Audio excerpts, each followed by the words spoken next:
day, everyone. So good to see you guys. There's a couple people in here that I haven't seen in a long time in class. So I'm happy you're here. So today we're going to be working on core. I know, Nancy, it's your favorite, isn't it? I was almost hesitant to post yesterday what I was planning on doing today. Obviously, you guys didn't see it. I'm just kidding. Because, core work is not generally anyone's favorite type of exercise. But I want you to remember yoga is so much more than exercise. Yoga is really a mind-body practice. And depending on where you are and how you view it, it could also be a spiritual practice. A lot of people come into it for physical reasons, and then it naturally develops into something deeper. I know a lot of you are already there with that. So this practice is being inspired by an activity I did last week. So I usually take the kids canoeing every summer. Well, we didn't do it in 2020, and I've been craving it this summer, and I just haven't carved out the time to make it happen. Hi, come on in. And I decided, last week was the last full week I had Gabriel before school starts. He's with his dad this week. He'll be back with me next week, but then school begins. So we really had to fit it in if we were going to fit it in. It's like a half a day adventure. And I talked to my friend Allison, who some of you know, and she wanted to bring her girls. So we decided to take off on Thursday to the Duck River and kayak. And I had never kayaked on a river. I've kayaked in the ocean, I've kayaked on the lake, I've canoed down the river. So it was my first kayaking experience down the river, and I was dreading it. Not because of the activity, but because of the heat. The heat index was so high, I believe it was 97 degrees, to the point where they were gonna shut the whole operation down. We had to be in the river by 11, and we couldn't get down until noon. And Allison talked them into staying open for us so that we could get down there. Anyway, we had a great time. There was a little bit of a breeze when we were on the water. We saw tons and tons and tons of dragonflies, mostly mating dragonflies. We saw a lot of turtles. We saw some otters. Anyway, it's just a beautiful river to float down. Doesn't have a lot of rapids. Beautiful scenery though. So if you have an opportunity, highly suggest canoeing or kayaking down the Duck River. So this whole week is going to be inspired by that. So yesterday when I was coming up with a lesson plan, I was thinking, well, we have to do boat pose. It's a given, right? With this inspiration. And then I thought to myself, I've never heard of why we have a boat pose. Why do we have a boat pose in yoga? Where does that come from? And I like to figure out, how did this pose get into the practice? Because it comes from, the Indian heritage, a lot of these poses go back into the stories and myths. And I like to share what those myths are, because within those myths, there's some sort of spiritual concept or lesson. Sometimes there's a metaphor or symbology. So I'm going to share that with you today. So I don't know if you've heard of Rama and Sita. Rama and Sita are like kind of the divine masculine and the divine feminine. In this story, they're a married couple. Okay, they're a married couple, and they lived in a certain kingdom, but they got exiled from the kingdom. And so when they were becoming exiled from the kingdom, they had to flee. Well, Rama took his brother Lakshman, and while they were escaping away, they came to a river. Now, in India, it's considered the land of rivers. I mean, we have a lot of rivers here in the United States too. But the rivers in India, especially the Ganges River, is considered very holy. It's considered holy water. You'll see people worshiping down by the water. You'll see people bathing in the water. And the water's pretty disgusting. There's cows defecating in the water. It's just not very clean. but it's still considered holy, to the point where even with, they do cremation in India. So even with departed loved ones, they might take them and put them on a raft. And so actually a very beautiful ritual. They have the bodies covered, they're very ornate. And they're very, well dressed and dressed with flowers as well. And then they light it on fire and they let it flow down the river. But what I wanted to mention about the river in India, they have something called tirthas or tirtha, if I'm saying it correctly. And this represents kind of like a dock, but not just any dock. It's not like a dock where there would be trade. It's not necessarily a dock that's just for transportation. A tirtha is a place that's considered holy. So it could be the dock to a holy temple. It could be a dock to a holy place where maybe a saint had performed a miracle, or where, a certain saint had lived. And they arrived to this tirtha and there's a boatman there and they needed to cross. And so Rama asked if he would carry them across the river. And he goes, well, why am I taking you across the river? And who are you anyway? So Rama introduced himself. I am Rama. This is my wife Sita. This is my brother Lakshman. And the boatman said, I've heard about you. Aren't you the man that turned a stone into a woman? So the story goes that Rama touched his toe on a rock and the rock became a lady. But that's the only piece of the story he had heard. And he said, I can't let you on my boat, because that means you're going to have to step onto my boat. And what if your foot turns my boat into something else? This is my livelihood. I can't risk that. And so Rama thought for a minute. He goes, well, I don't think you heard the rest of the story. Let me share it with you. So he shared. In progress. Someone just joined. Okay. Cool. Hi, Wendy. I'll share the rest of the story later. So when he's telling the rest of the story, he says, I didn't just turn a stone into a lady. The lady had been turned into a stone years prior by a jealous rishi. Rishi had powers or could perform miracles. So I just turned the lady back into her proper state to get her out of her stuck state. And so that's what I want you to hear. He was liberating her from her stuck state. So when the boatman heard that, he was like, can I kneel down and touch your feet? And so in India, it's a custom, if there is a teacher or an elder or someone that do a great amount of respect, they will bow down and touch their feet. And so the boatman did that, and he says, I am honored to carry you across. And so he carried them across to the other side. Sita takes off her ring and says, take my ring for payment. Because they were exiled, they flee, they didn't have a lot with them. And he says, I'm not going to take your ring because we are basically living the same type of life. I may be carrying and crossing people down the river, but you guys are carrying people through the ocean of life.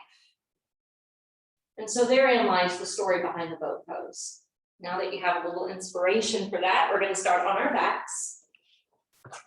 And as you recline down to your back, bring your hands to rest on your stomach. Let your shoulders broaden, let your elbows descend to the floor. Separate your feet about hip width. And your hands can rest anywhere on the abdomen, the lower or upper half, alongside the navel, it doesn't matter. But just let your hands here to notice the state of your breath. The state of the breath is often reflective of the state of the mind. When we tend to get stuck mentally or emotionally, it can affect the breath. So become unstuck. I want your belly to bellow as you breathe. Let it balloon upward and outward as you inhale. Let it descend down and in on your exhale.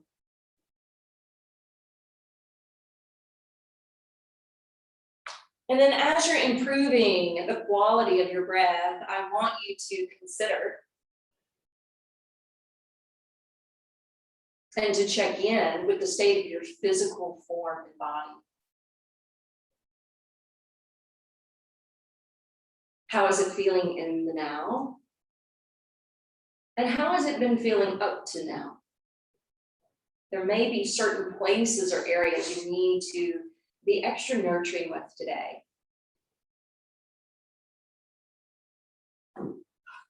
And then equally start to check in with the state of your mind and your heart.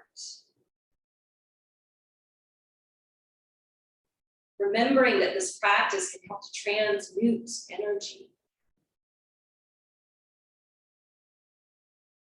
If you're coming in with a lower vibration, hopefully we can transmute enough energy that you're walking out of here with a higher frequency and a more uplifted spirit.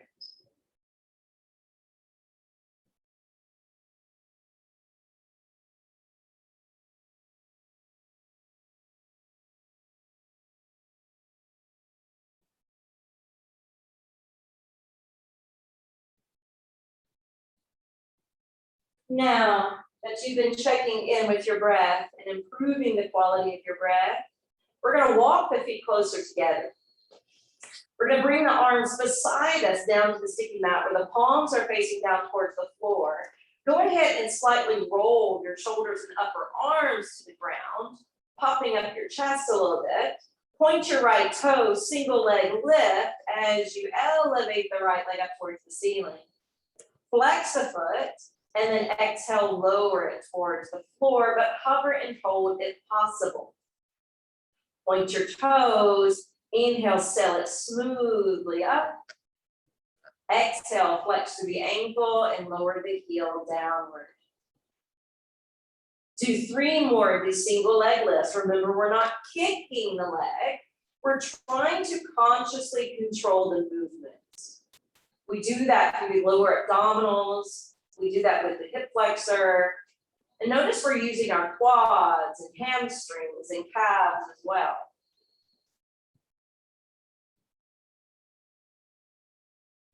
Once you descend the right foot down this time, it can rest. And we'll switch to the left. Point the left toes. Inhale, lift the leg upward. Exhale, flex and lower it downward. Hover and hold if possible. If not, let it rest. Point and lift on the in-breath. Flex and descend on the out-breath. Let's do 3 more.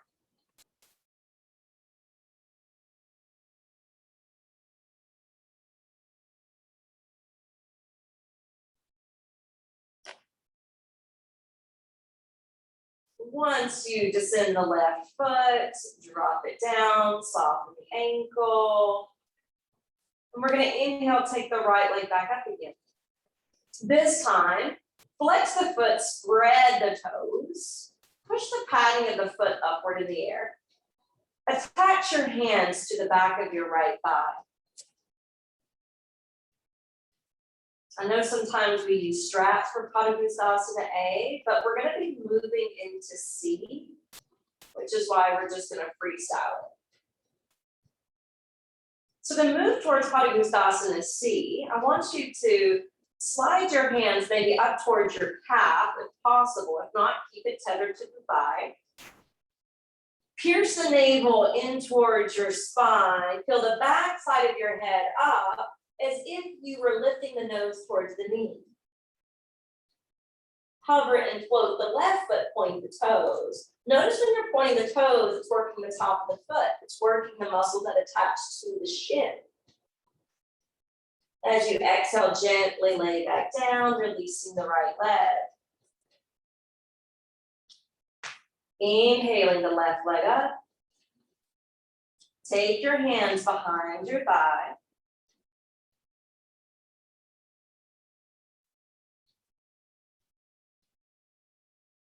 Warming at the hamstrings. We were doing that with the single leg lifts, but where now we're doing a more sustained hold. When you're ready, slide your hands towards your calf.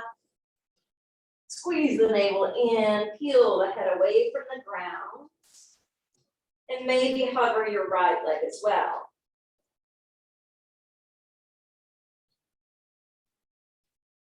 We're going to scissor the legs, catch the right, squeeze the belly in, pump and lift. Swap sides, exhale, pump and lift. Inhale, swap, exhale, pump and lift. Swap, exhale, pump and lift. One more to each side. Remember, there's a movement with the in-breath and action even on the out-breath. And then once you release the head down, hug the knees into your belly and chest. Now try not to overly squeeze the knees. Just a light hold is plenty.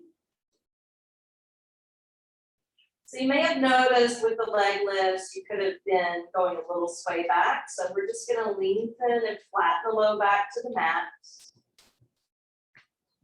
Coming into Uttanasana, affirming here, I reduce my scattered forces to rise up and away into the sky to become unstuck.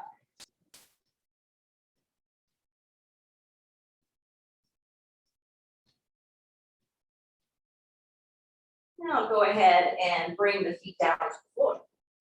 Keep the knees bent. Lift the arms up overhead alongside your ears. Tuck the tailbone, the thighs, hips, abdomen, and chest like Setu Bandhasana bridge. And we're going to go into abdominal breath flow. So to do the abdominal work, we roll down. We create the C curve in the belly, and we contract and curl in like a cannonball. On the in-breath, we land the feet. Land the arms overhead and pick the pelvis up. And as we exhale, we contract the core as we roll down and as we hug in. Let's do 3 more of those. Inhale, Setu Bandhasana, opening the front of the body, strengthening the back of the body. Exhale, opening the back of the body, strengthening the core.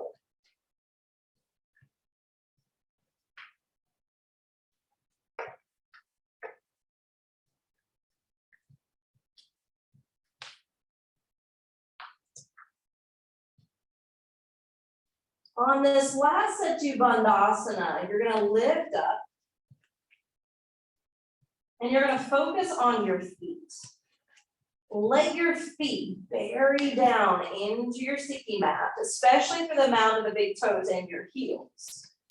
Keep your thighs rolling in as if you were squeezing a block between your knees. Notice how the activation of the feet helps to engage your hamstrings and gluteus muscles. Now bring the arms back alongside you. Push down through your outer arms and see if your hips can rise just slightly higher. Affirming, I offer every thought as a bridge to divine grace. Exhale, let's roll it down. As you roll it down, slide your hands up underneath your buttocks. Create a triangle by bringing your thumbs to touch and your index fingers to touch. And in that opening of the triangle, that's where your tailbone is resting. Point your toes. Inhale, double leg lift. Exhale, flex the feet and lower them both down. Point your toes, the legs pike up. Exhale, flex and lower. So I can tell that you guys are doing this very mindfully. Mindful execution of the poses in sync with the breath is the yoga. All right, once your heels descend, you're going to separate your feet. You're going to release one hand at a time Fan the arms to the sides of your body. Palms are going to spin open, and you're going to take a mini Shavasana here. So we've been working some of those abdominal muscles, in particular the rectus abdominis muscles, and we're just going to sprawl out and breathe back into the belly.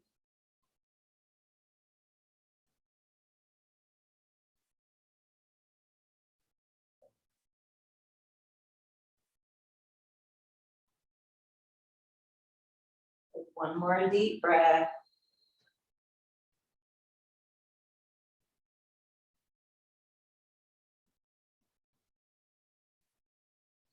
And then slowly start to lift the head up so that you can stack onto your forearms.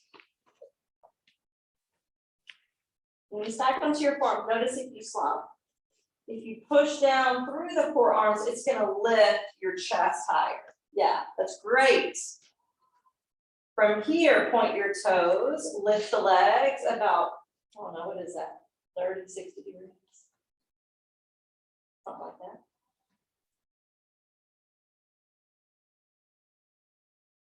So this is our kind of baby boat.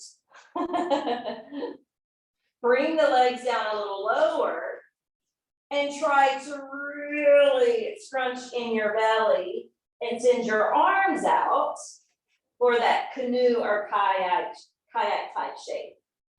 If that's too much, keep your forearms down. That's great, Linda. All right, hug the knees back in, gently lower down.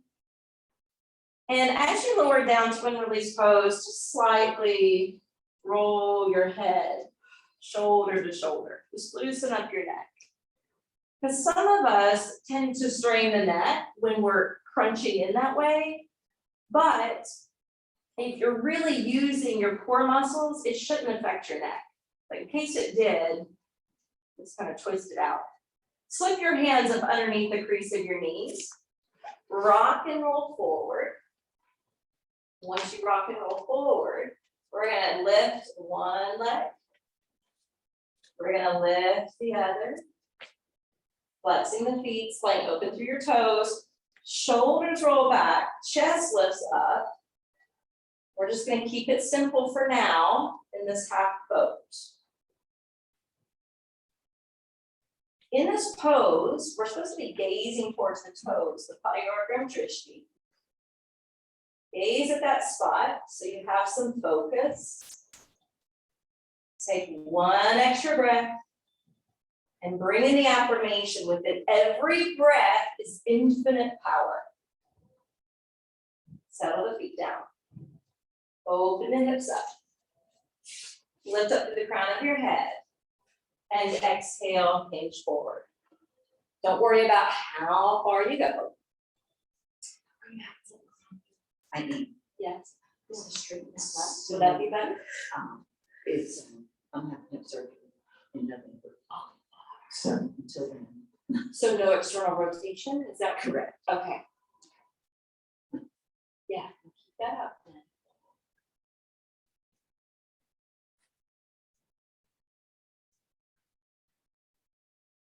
So what we're attempting to kind of stretch out here, it's not just the opening up of the hips, but the inner thighs. If you slump around your back, you're not going to feel that as much. So keep your spine extended and long. Firmly here, secure in myself. I accept whatever is. And then inhale. All right, we're going to take the left leg off to the side and draw the right heel a little closer in. Now we're going to do a yen pose right now because Konasana is active. In yen, this is called half dragonfly. So we're going to do half dragonfly to each side.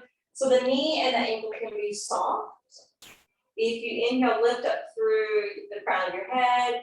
Exhale, travel the hands forward and begin to fold. And you'll find your edge.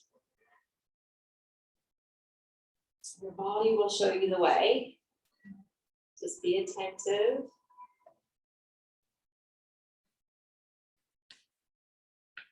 So dragonflies are very similar to butterflies in the fact that they represent transformation.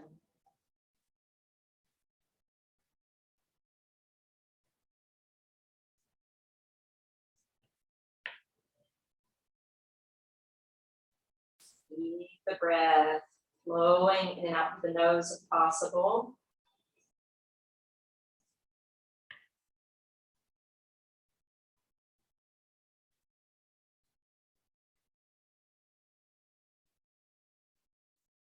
Since we're approaching it the yin way, you can still down, you can get more relaxed in it, not as structured, unless of course you need the structure.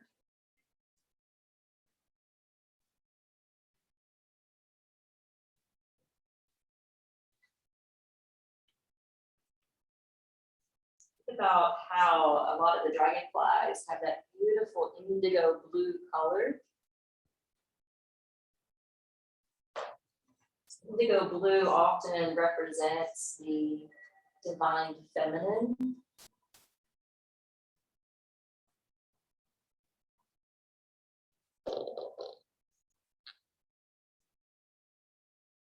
Blue is very calming and soothing. You can even try to picture the color of blue at the brow, because if you're sending your drishti there, that is also similar to the color of the sixth chakra. Place where we gain a bigger, broader perspective of things.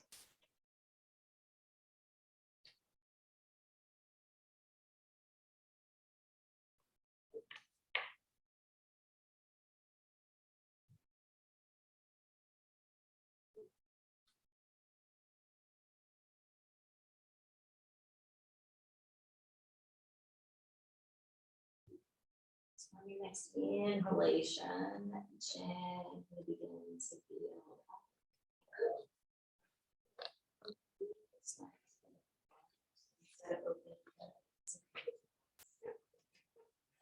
From here, we are going to start to twist and send the navel. We're going to flex the foot. So have that foot flex and start to twist the navel towards the straight leg. You can do this with your leg out. And then gently walk it down. Last week, we emphasized twist. We started the week with the theme, wring out tension and stress, fatigue and illness, toxins and anxiety. The midpoint of last week, we switched it into the theme of washing worry away. Since worry is a waste of time and worry just worships the problem instead of the resolution. So you can consider that as well when you're moving into a twist. Bringing out the things that make us feel stuck, energetically, emotionally, spiritually, physically, and mentally.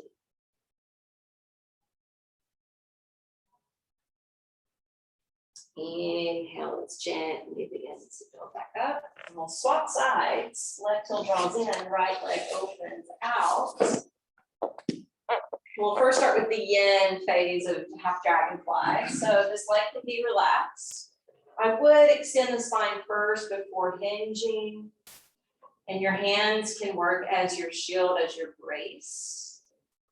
And then if you're more open and limber, of course, you're welcome to go lower, as long as it doesn't prohibit your breath. We've had enough things prohibiting our breath. It's time to open it back up, especially while you're here doing your practice.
The voyage within.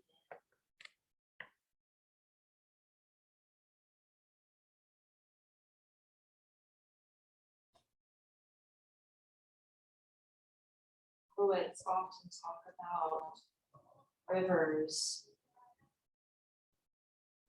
representing the voyage in life. But they also mention how spiritual concepts and principles, having some sort of faith or trust in a higher power, can help us to navigate through rough waters.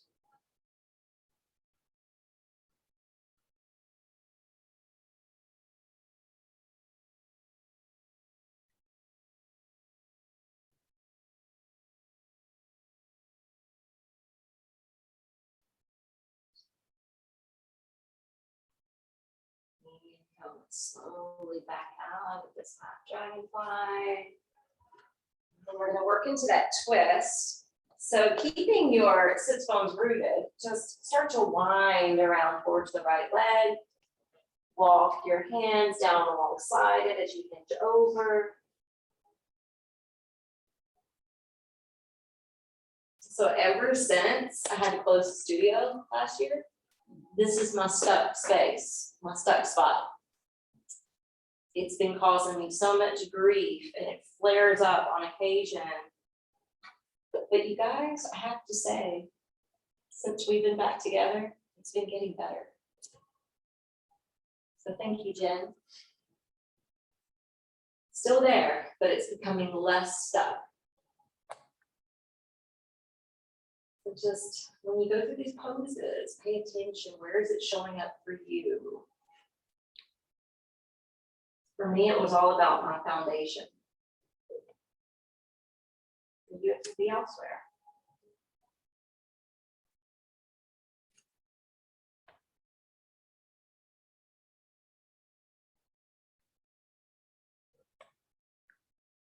Invite the affirmation in. The left and the right and all around. Life's harmonies are truly mine.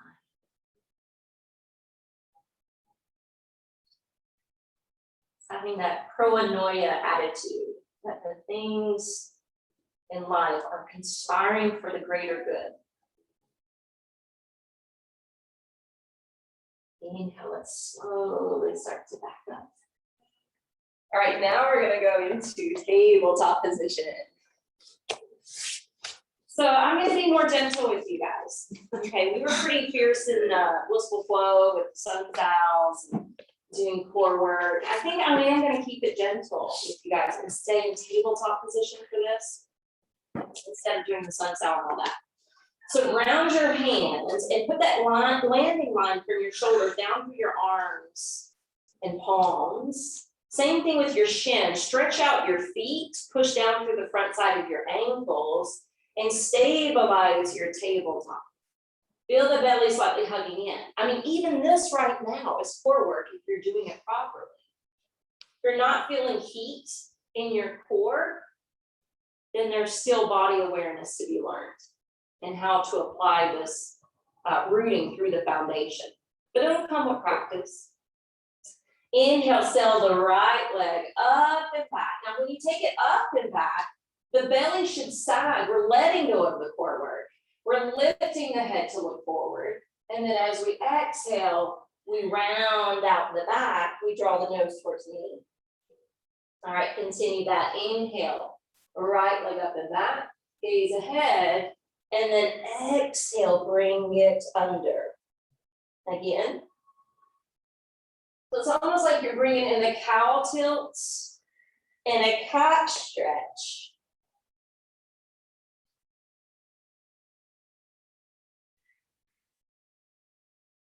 Now release the right knee and chin. We'll take it to the left. Inhale, left leg lifts up and back. Exhale, contract and curl in. Continue.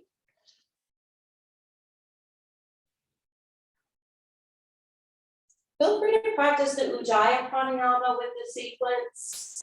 It may be helpful to hear the sound of the breath, So you're not just moving with body mechanics. All right, release the left knee down. We're gonna take the right leg back. Except this time we're not lifting it up. We're sending it straight back so that the belly's drawn in. And then we're gonna hook that knee under and across to the left arm. Inhale, right leg straight back. Exhale, hook it under the navel towards the left arm. You got it. Side oblique work here.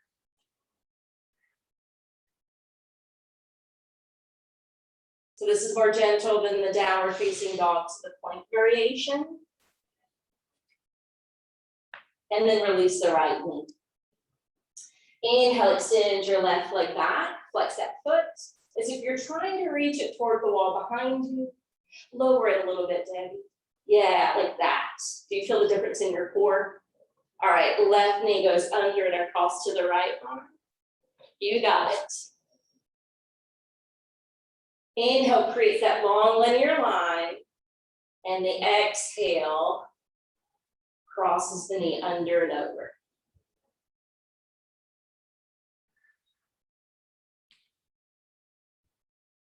All right, once you descend the left knee, walk your hands a baby step beyond the shoulders, curl your toes, launch into downward facing dog. Stretch out the legs. Send the weight out of your hands, up into your hips. Let your head lower between the arms. Gaze at that space between the feet. Get a little refreshment here as the energy and blood flow come down to the face and down to the brain. All right, exhale, land back to your knees. This time we're coming down to the left forearm. Your right hand can walk back a little bit. Push down through your left forearm. Look off to the right side. Take the right foot up and back. Good, now this is a great hip strengthener as well as some core work. Bring the right knee in towards your right upper arm to the outside of the body. You got it. Inhale, lift up and back. Exhale, draw it in. Good, 3 more.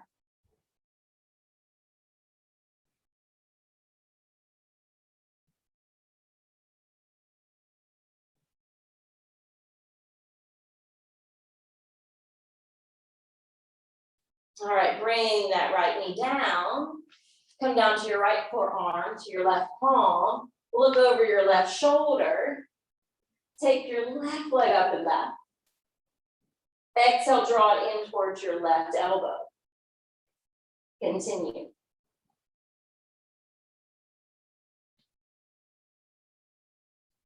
Three more.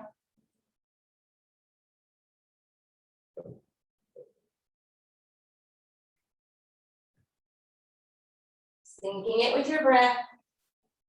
Descend your left knee down and roll into your child's position. Arms wrapping around, palms open at your feet. The residence on the brow. If you need to stack your head onto your arms, you can cross them in front. Need a bolster or something to go under the head. Bring that into your practice. Just giving the wrist a break, giving your stomach a break. And coming back to befriend your breath.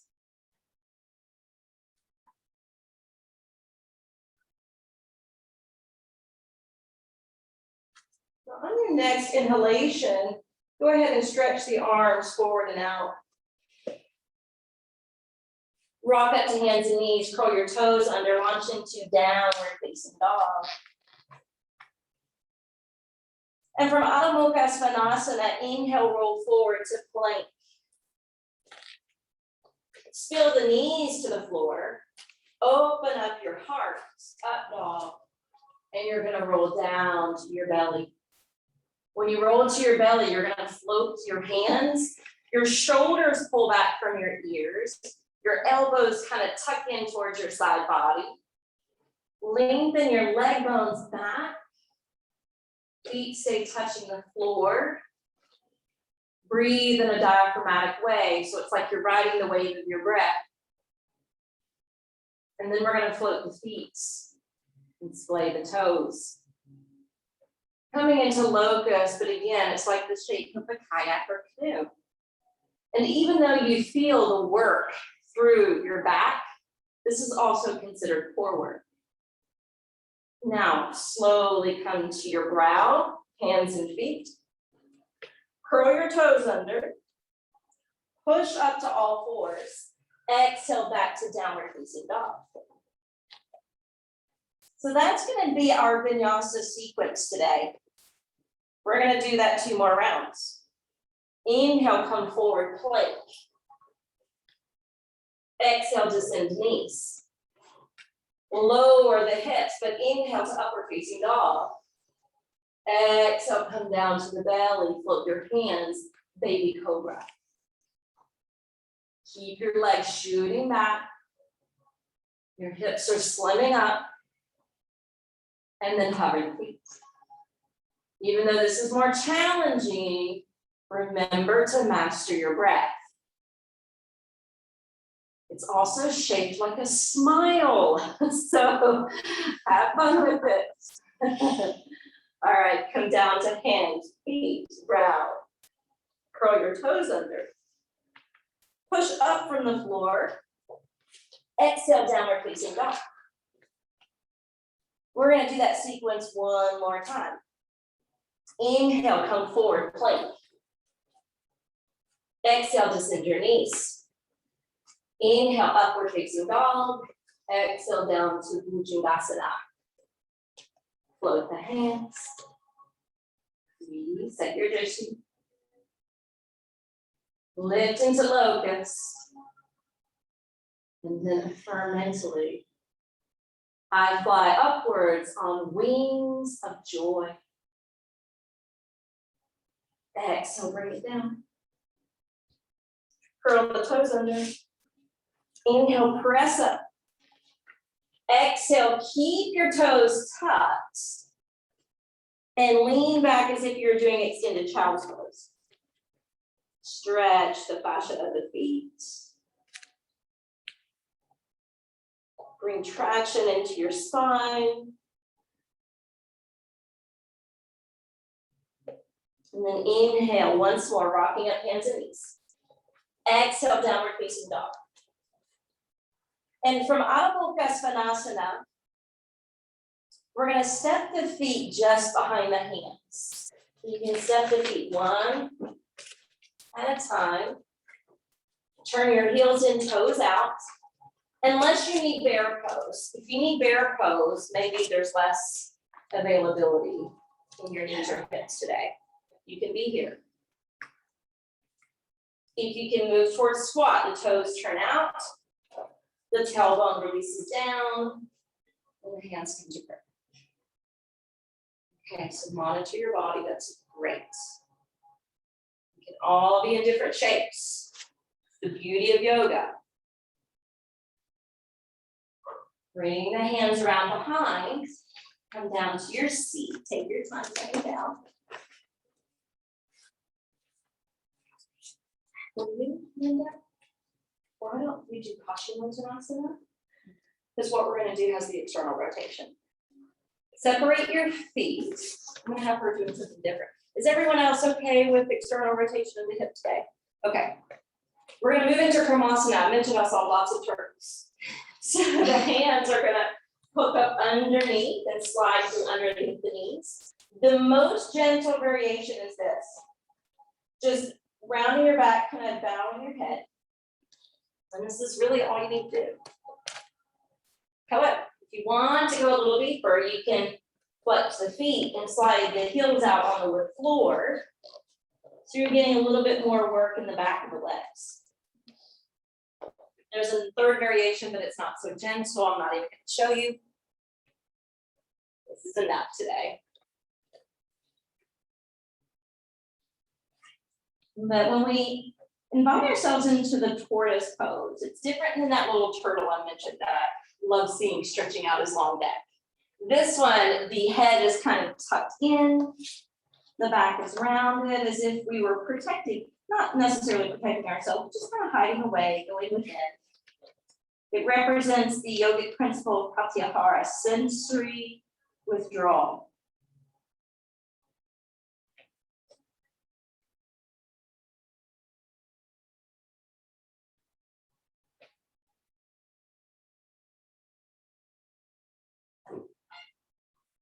Stay here a few more breaths.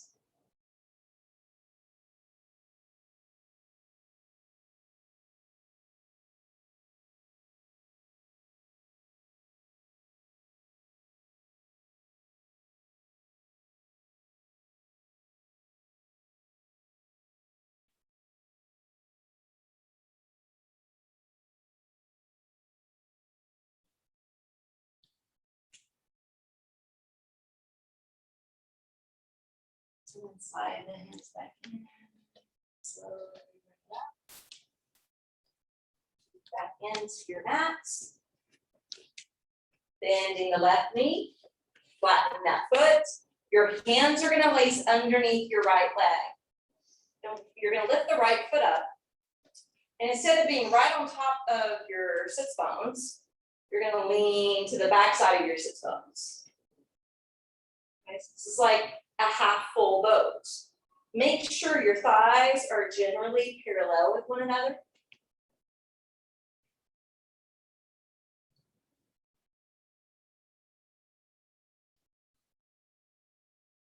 Descend that foot.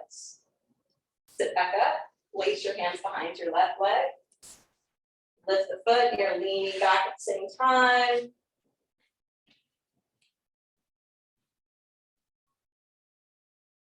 The affirmation with every breath is infinite power.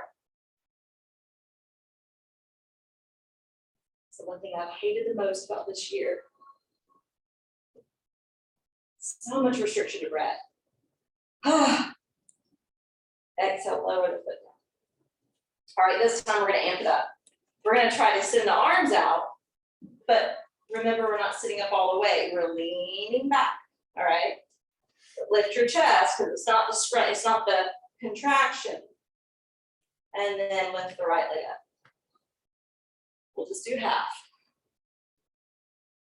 You might have a little quivering and shaking, that's okay, that's muscles wakening up or strengthening. You're not alone, I am too. Come back up. Suffering. Extend the arms out. Danny's like, really? This is my first class with you, Robbie? Great. What happened to the magic four? Pick up the left leg. Which I haven't done yet. We will be doing that eventually.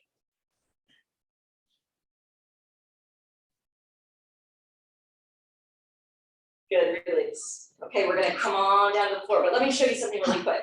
Our last pose is going to be fish. So I'm gonna give you two options. Actually, we'll do the gentle way and then we'll do it the other way too. So with your knees bent, arms up, your arms plug to the floor, the cavity of the chest lifts and the shoulders squeeze under. And that's all you do.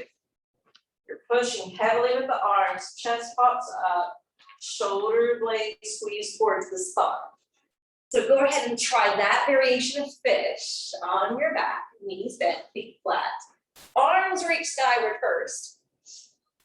And then press the upper arms down alongside your body. Fingers still point upward.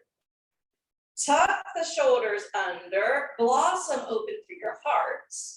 This is a great variation of fish if you have trouble with your neck, because it's not requiring a lot with your neck.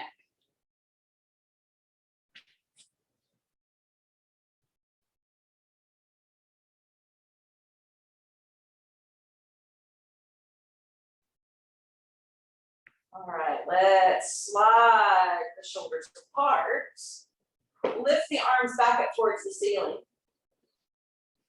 Cross the arms. Let your fingertips drizzle down in the direction of your shoulders. Try not to shield your face.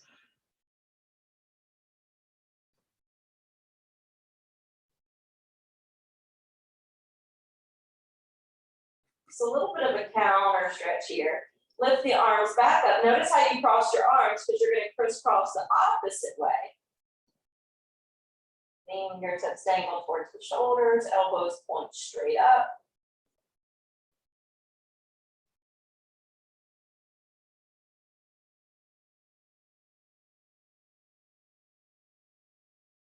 And we'll try the full fish. If you're unsure what that is, you can roll to one side and sit up to watch me first, or you already know what it is. Remember that hands slip under the body and then straighten out your legs. Your arms are lengthening to the point where your hands may not exactly be underneath your seat, they may be more under your thighs. Point your toes. Root through the elbows, puff the chest up, hang the head back, but you're barely resting on the crown of the head.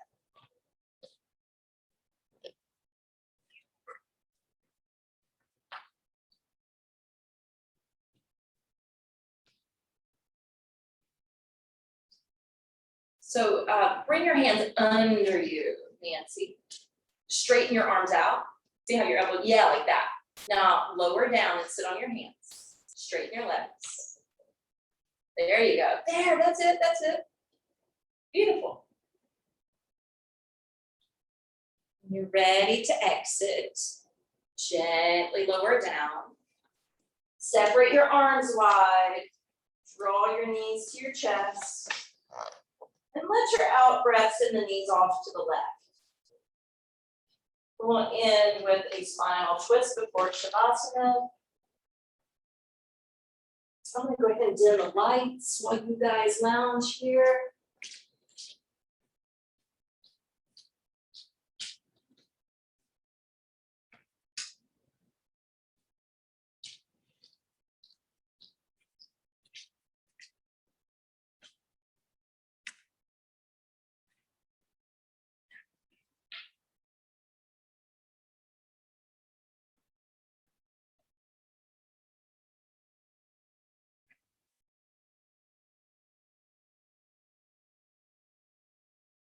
Sit for a moment. Life is our voyage. Life can be compared to being like a river.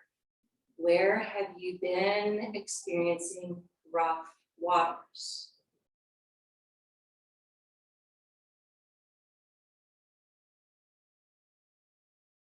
Where has it become rocky, turbulent, difficult?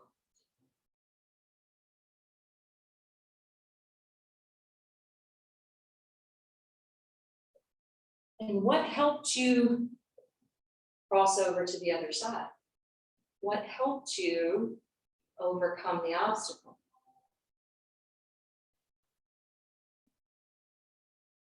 Was there anyone or anything that kept you afloat?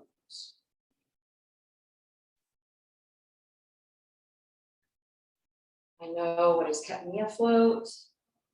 This is practice. Even today, I came in feeling funky.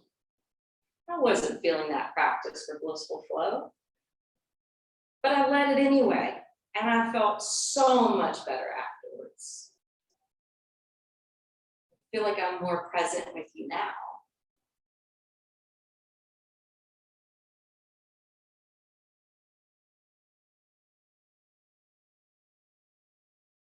Inhale, draw the knees to center. Exhale, send them to the other.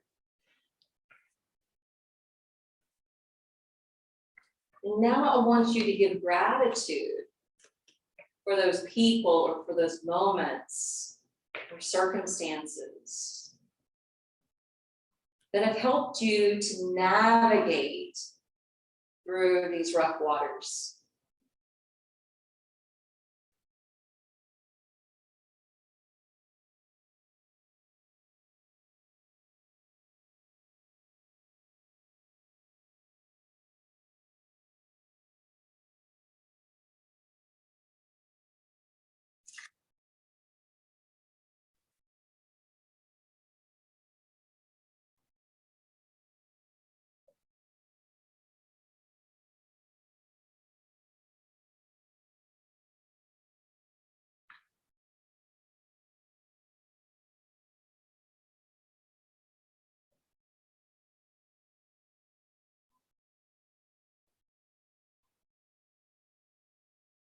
You know, if you ever hear or read about Ram Dass, he's written a lot of books, right? His first one was Be Here Now.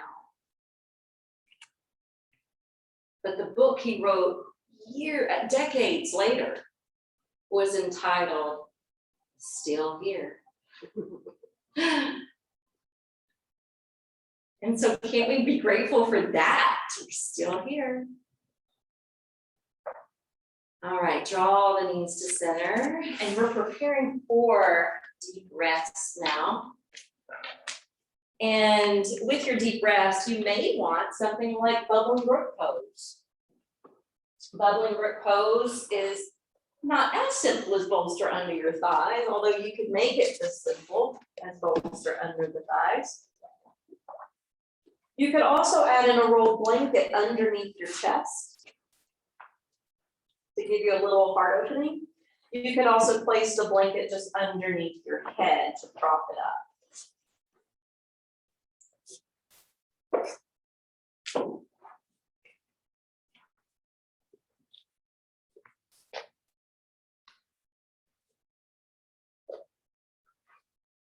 I'm going to give you a mantra to practice for Shavasana. And a mantra is a tool. It's a word or a phrase that we can repeat over and over again to stop the looping in the mind. And even though we're looping the mantra in the mind, it's helping to free up the mind, to get us unstuck. The mantra that we're going to use today goes back along with the story, but back along also with the core work we've done. I know you guys have done the chakra work with me before. Each chakra has a sacred sound or mantra that goes along with it. And the one for the solar plexus is Ram. Ram, which is the root of Rama, the character of the story. So as you're resting your body, keep your mind active, rolling Ram, Ram, Ram, Ram, Ram, over and over in the mind. And if or when the mind gets distracted, we're busy, keep reciting Ram, Ram, Ram, Ram, Ram.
smell the bell chime.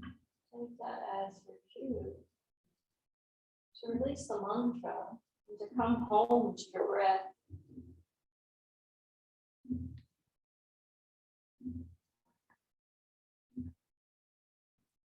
Befriend and enliven your breath.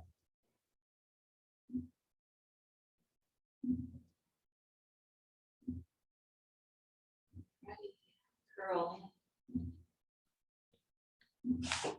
Wrap yourself up with loving kindness.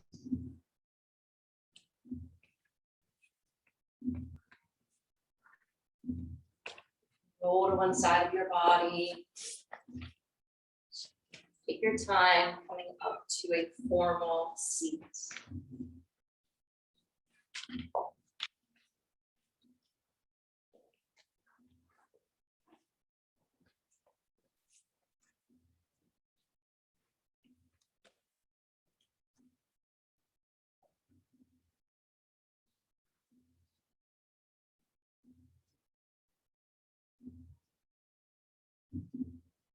Take an assessment now of how you feel from the inside out. I hope when you depart here, you feel less stuck. Bring your hands now to Anjali Mudra. Remembering as you bring this gesture to your heart, what we were being contemplative about in that final twist. The people or circumstances that helped to carry you through any rough patches or rough waters in life.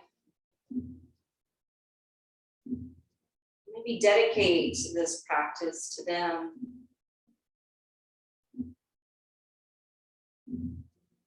Lighting and showing the way. And may we also in turn be a beacon of light and a way shower for others. Om Shanti, Shanti, Shanti. May we all go away in peace. Namaste. Namaste.